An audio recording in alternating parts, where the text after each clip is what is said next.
Welcome to week 3 of our Huddle session. This week we're going to concentrate on rhetorical devices, and we're going to look specifically at ethos, logos, and pathos, maybe not in that order, but we'll get through all of them. So let's take a look at what your assignment is for the week, and it's hiding here.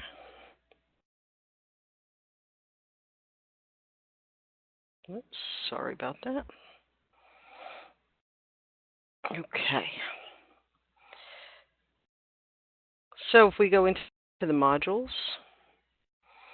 you're going to be doing a rhetorical analysis planning sheet. It's worth 50 points, so you want to put some thought into how to do this. The instructions are here. This is where your Dropbox will be, so you can upload your finished assignment through this link. But it also advises you to get, in order to get the planning sheet, you have to go through files. I know that can be a little bit cumbersome. So you're going to click here, and I promise they're here.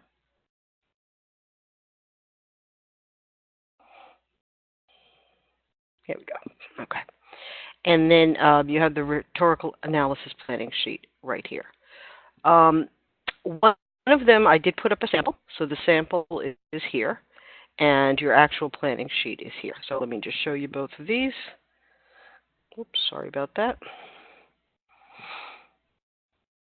Here's your rhetorical analysis planning sheet. You can write right underneath each one of the rhetorical appeals. You could just erase the examples, because this is a document that you can download. Okay, and once you're done with that, you can take a look at a sample that was done by a former student and get an idea of what's expected for the week. Andrea, do you have any questions?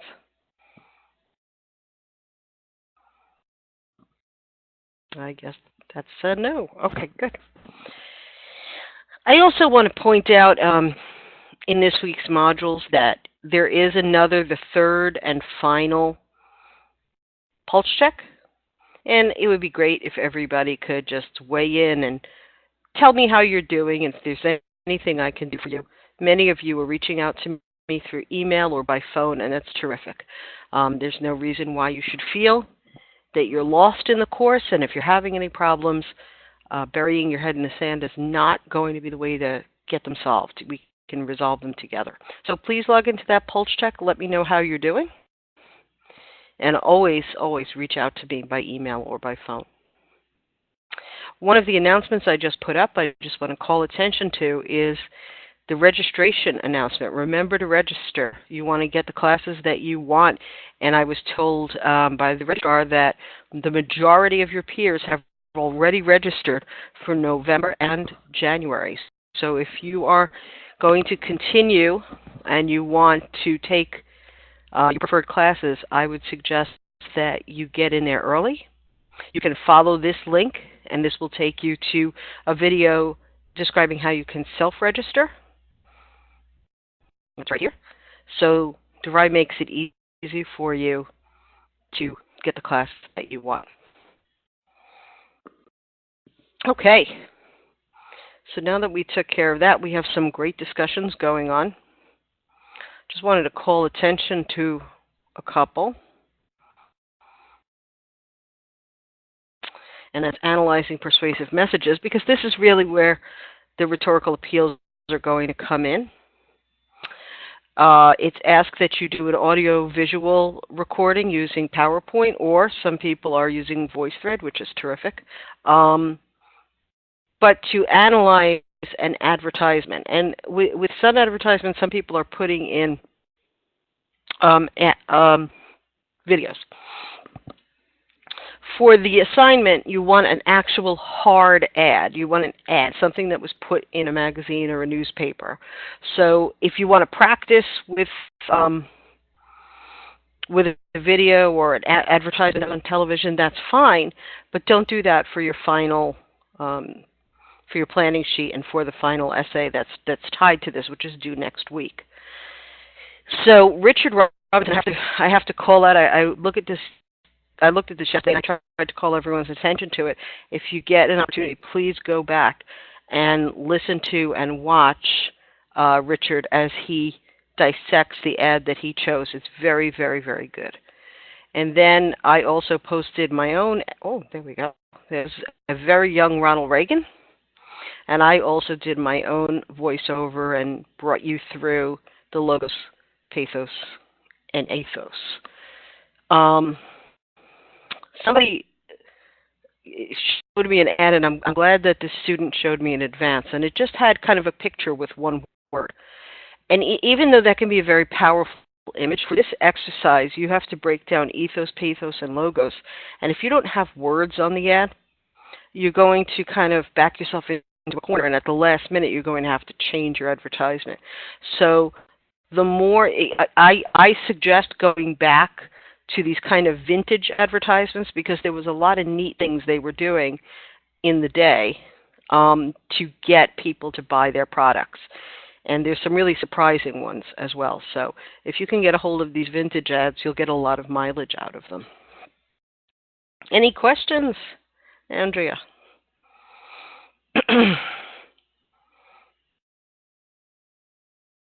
Oh, what you couldn't get your audiovisual to show up. What were you using? Are you using PowerPoint, or you use PowerPoint? I don't know. We can talk offline, and maybe I can. Okay, I have no idea how to do it. Okay, send it to me, and I'll see if I can post it for you. I'll make it easy for you. Okay, let's take a look at these three rhetorical appeals, and we're going to start with logos. And I'm not going to run this in slideshow view because I don't have my notes printed out. I did have them somewhere, but I misplaced them, so I'm going to need my notes. Have you ever listened to a speaker or read something and thought, I am so lost? Or how did he or she come to that conclusion? I do that all the time on Facebook. Interesting theory, but that theory wouldn't work for me. No way, these statistics must be wrong, or nice presentation, but I'll stick to my own method. So somebody tries to persuade you of something, and either you're lost or you're resistant to the message. Then, in each case, you were questioning the logos portion of the rhetorical triangle. And when you look at the rhetorical triangle, it's broken into three parts. So you have your logos, which is really the hard data that you use. It literally means the word in Greek. So it's, when you're listening to someone's argument, it's the words that they're using to try to make their point. It's the data. It's the statistics. It's the quotes. I mean, it's the same thing you do when you write an essay and you're trying to prove your point. You're trying to bring in what the facts are, okay? And we'll talk more about ethos and pathos in a little bit, but let's look at logos in more detail. Again, it means logic, the word. So it isn't a stretch to think about logos as the logical reasoning upon which you're building your argument. There's two types of reasoning. There's inductive and deductive, and this takes some practice, but it's worth knowing. So we're going to look at the example of inductive reasoning. Your first premise is, all articles I've read in the New York Times have been informative. And then premise number two is, I am currently reading an article in the New York Times, and you draw the conclusion that the article will therefore be informative. So you take these two thoughts and you put them together and you reach a conclusion. That's inductive reasoning. And inductive reasoning says, given these premises, it's reasonable to expect that the article will be insightful and informative. Maybe you can't state it with certainty, but you're inferring that it will based on your past experiences with the New York Times. So if you say, premise number one, this class has been fantastic. And then premise number two, you say, Professor Monahan's giving another class. And you say, therefore, I presume that that class is going to be equally fantastic. So that's inductive reasoning. Now, deductive reasoning works differently. In a deductive argument, you work with one begins with a premise that if true, it must yield a true conclusion. All men are mortal. Jack is a man. Jack is mortal. Right? So, all men are mortal. Jack is a man, therefore Jack must be mortal. Let's see how this works in an infomercial. We'll break down deductive reasoning a little bit more. In order for you to hear this, I'm going to have to take out my headset. Shaving side with the arrow knife, light as air, cuts like a razor, and food slides right off. Even with a $50 chef knife, it cuts, but food sticks like a magnet. The arrow knife has holes. 60% less surface area means less friction. It cuts twice as smooth, and food doesn't stick. You want to cut the cheese? With an ordinary knife, you have to push hard, and cheese sticks to the knife. With an arrow knife, no force, strength, or pressure, and the cheese falls right off. The blade is laser cut, forged stainless steel, tough enough to hack up this 2x4. It's sharp enough to have a tomato. For poultry, it's the best. You get a clean, smooth cut each and every time, all the way through. These are boiled potatoes. Watch this. With an ordinary knife, it crushes the potato. It sticks to the blade. It makes a mess. But with the arrow knife, less surface area, almost nothing sticks to the blade. Perfect slices every time. It's even tough enough to cleanly cut this New York strip without sticking. You've got to try to believe it. Slices so thin you can even read a newspaper through them. Okay. I want a knife that worked that well. I just don't believe it. So we're just going to try to get out of here. Okay. So let's go back to deductive reasoning. So Chef Ming Tsai says, it cuts like a razor. That's his first premise. The food slides right off. It will save you money. So there's three premises there. And then you draw the conclusion that because it cuts like a razor and the food slides off and it will save you money, you need to purchase that knife. And that's how infomercials work with deductive reasoning. Okay?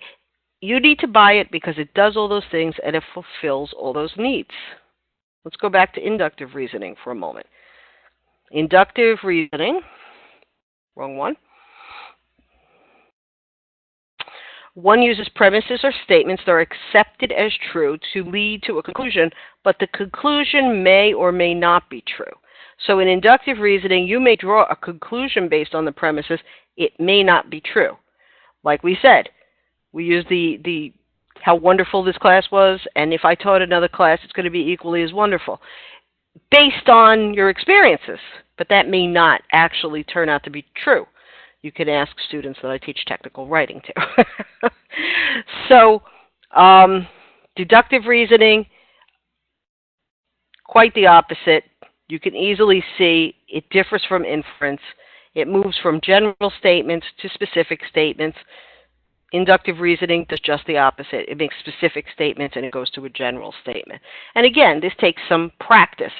But you can understand how people are manipulated to buy things or even to go down to the car dealer using inductive or deductive reasoning. So when we think back about that commercial, right, I think to myself, every one of these tools I've bought from an infomercial has not lived up to its hype. This product is just like the other ones I've purchased.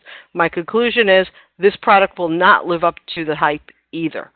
So this is an example of inductive conclusion because the conclusion is based upon high pathos, and it probably will trump the sales pitch, and I won't purchase the knife. So, again, practice makes perfect with this kind of thing. If you look back, logos is not the only thing that's going to sell your argument, whether you're writing an essay or you're selling a knife. There's other things that go into it, and the second one we're going to look at is pathos. This is probably if you work with pathos and you do it well, it's probably the single thing that's going to sell something, sell your idea, sell your product. So we're talking about this, and it's really, pathos is the emotional element of your persuasive argument.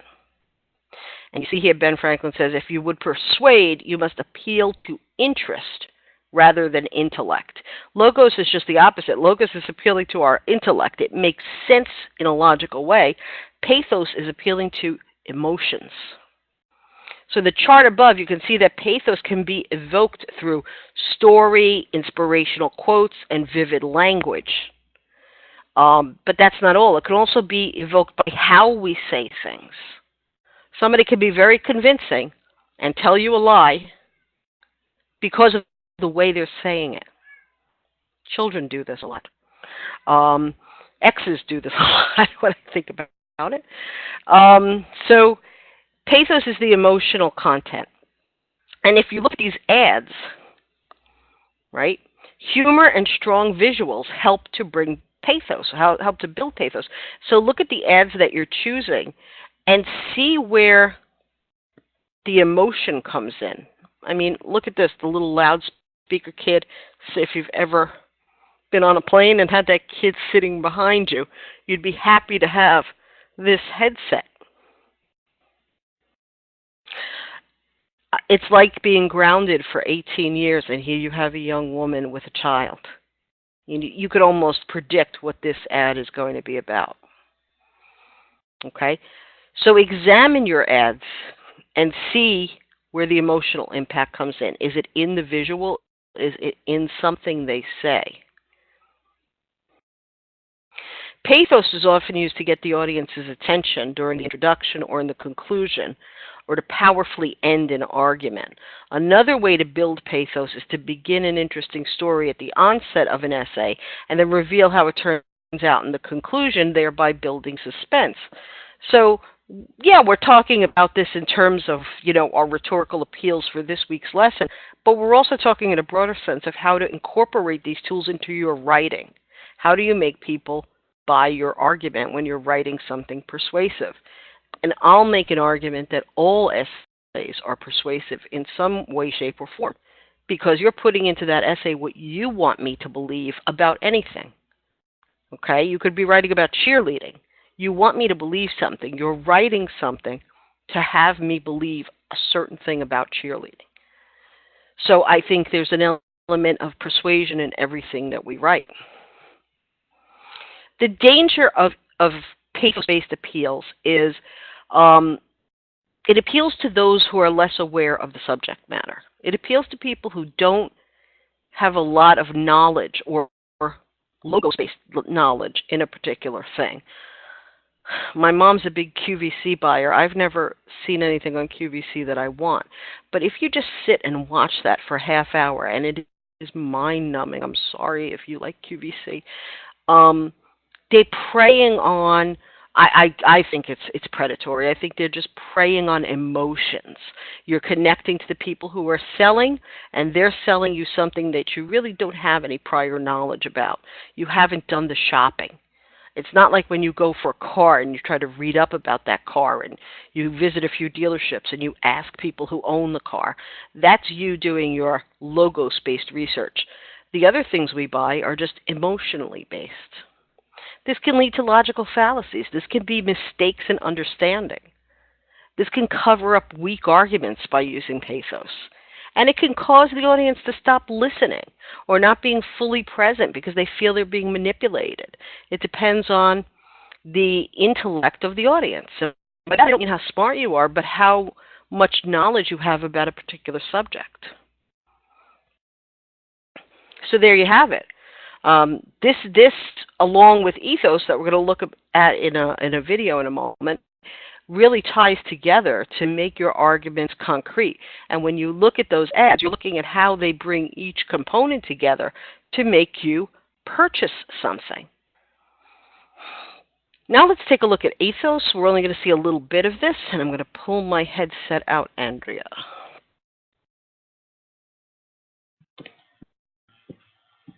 Oops. Origins, and it refers to the morals, values, and beliefs of a person or even an entire culture.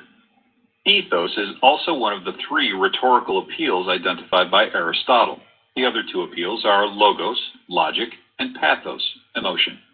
In persuasive writing, ethos is all about your credibility as an author. Ethos comes in two forms. There is extrinsic ethos, the authority, education, and experience of a speaker or author, and intrinsic ethos, the way the speaker goes about the act of persuading, meaning that he or she is skilled or unskilled with language and terminology. Rhetoric is language that's designed to persuade people. Politicians use it all the time. They pick certain details about themselves to share with the public in order to persuade voters. If a politician says he wants to fight for farmers and he's a farmer himself, then his extrinsic ethos increases. After all, farmers stand a better chance of persuading farmers than, say, a stockbroker would. Of course, he would have to include logos and pathos in his speeches so farmers could make a sensible choice. But being a farmer gives this politician a degree of credibility. When you're writing arguments for a persuasive essay, your ethos can be projected in a variety of ways. Let's say your thesis is that online learning is the best way for working students to learn. Like the farmer. Okay.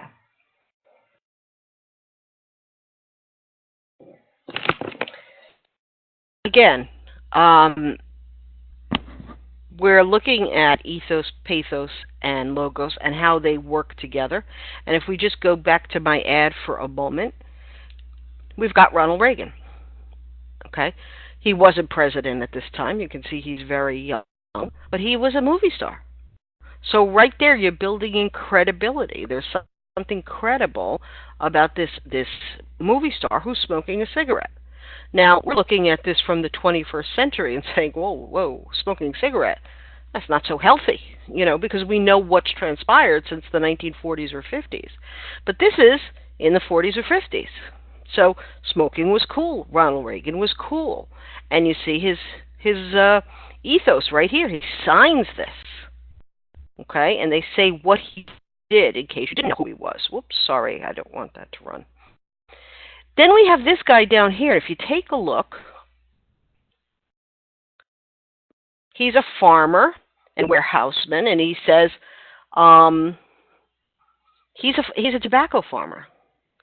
So again, this is another form of ethos. He's lending his credibility that he's making this absolutely super product that everybody should buy.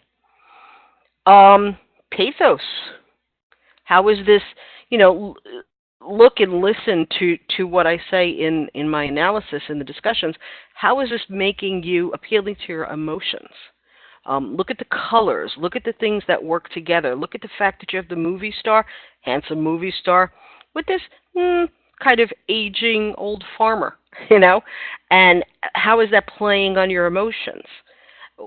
But also, they both look very well off. And they're both holding that cigarette, which is kind of like, hey, you want to be successful. That's the pathos message. You want to smoke these Chesterfields. So we've got the ethos, we've got the pathos, and then the words here. We've got the movie star's words. It's logical. We've got the guy who's growing this and making the best product for you.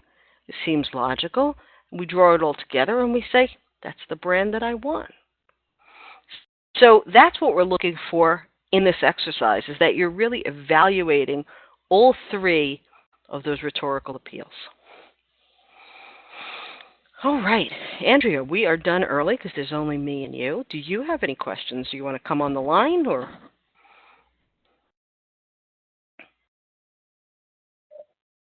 No, ma'am, I don't have any questions. Okay. Well, I hope this cleared it up for you. Remember, Andrea, that you only have to post twice to each of the discussions this week for making time. And I wish you the best on your I'm going to send you the PowerPoint. Okay, thank you. I'm going to send you, yes, ma'am. Okay. Awesome. And go take care of your baby.